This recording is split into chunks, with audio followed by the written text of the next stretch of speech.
fatherless, a stranger with no...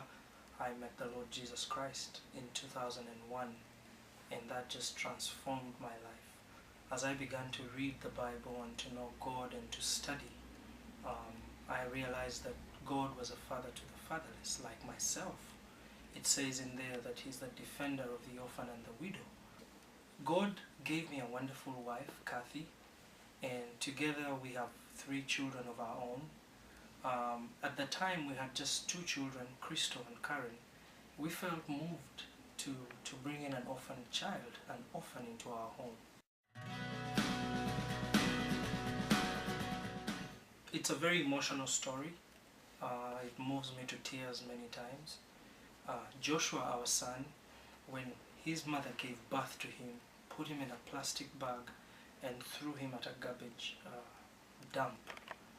And we believe it was somewhere between 3 and 4 a.m. Joshua was miraculously rescued by a security guard who was returning home. This guard walked by this rubbish dump, and there were dogs fighting to eat whatever was in this plastic bag. And Joshua was literally saved from the mouths of stray wild dogs. And when we heard Joshua's story, our hearts were broken, and the Lord touched us in a powerful way. And we brought Joshua into our home as our 3rd child. God used Joshua to transform our lives. Because of Joshua, we realized that we needed to do this to help many children get families and get placed into proper care where they would be loved and cared for. And as a result of Joshua's story, we adopted 2 other girls, and God blessed us with another beautiful boy. So we have 6 children in our home.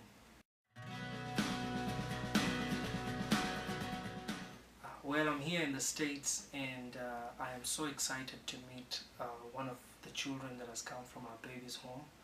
A young girl, beautiful young girl, Doreen Purdue. She belongs to the Purdue family who live in Nebraska. I am excited because for me it is a completion of a wonderful life. You know, a life that was so tragic.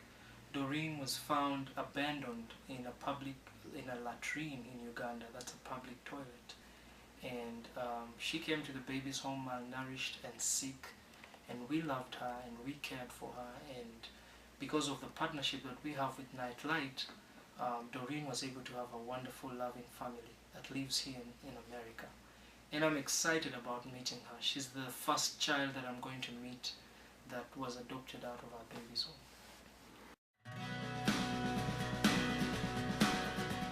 I told you about the 2 boys that were left. Their mother passed away because of HIV and AIDS. We're thinking that these can be matched with a family. They're wonderful kids. There's also the twins, the story of the twin girls, Emily and Elizabeth.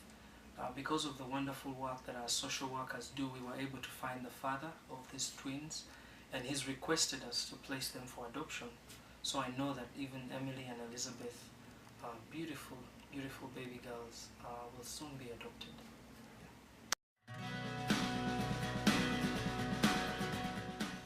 Jawan is one of the wonderful little girls at the orphanage. This is a girl that will move you to tears. She has such a beautiful, affectionate smile. It's actually infectious. You can't help but smile back until you're told that Jawan is actually blind. Jawan was born blind, and we're going through medical tests, but thank goodness we thought she had cerebral palsy as well.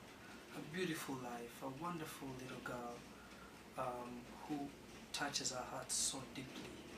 And to think that somebody would not want to take her, to think that someone would just throw this beautiful little princess away. I tell you, the moment you see Jawan or get in touch with her, you will love her. Right now, the orphanage is in a rental facility, but the Lord has blessed us with land, 2 acres of land, and we would really love to build a facility to care for more babies.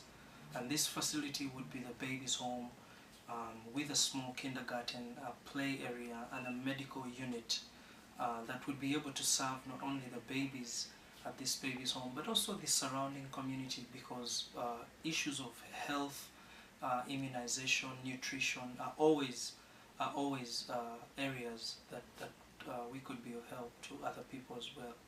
And so we need to build this wonderful facility for the children. And the money will be put to good use.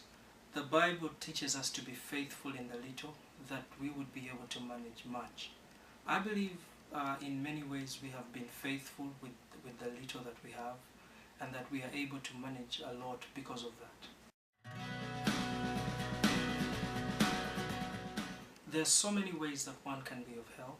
One of those ways is, like you say, to adopt. The other way is to pray. You could pray for an adopting family that lives in the United States. You could be of support to a family in the United States that has adopted a child from Uganda or anywhere in the world. I understand that some of the people who have a desire to adopt from this country do not have the financial means.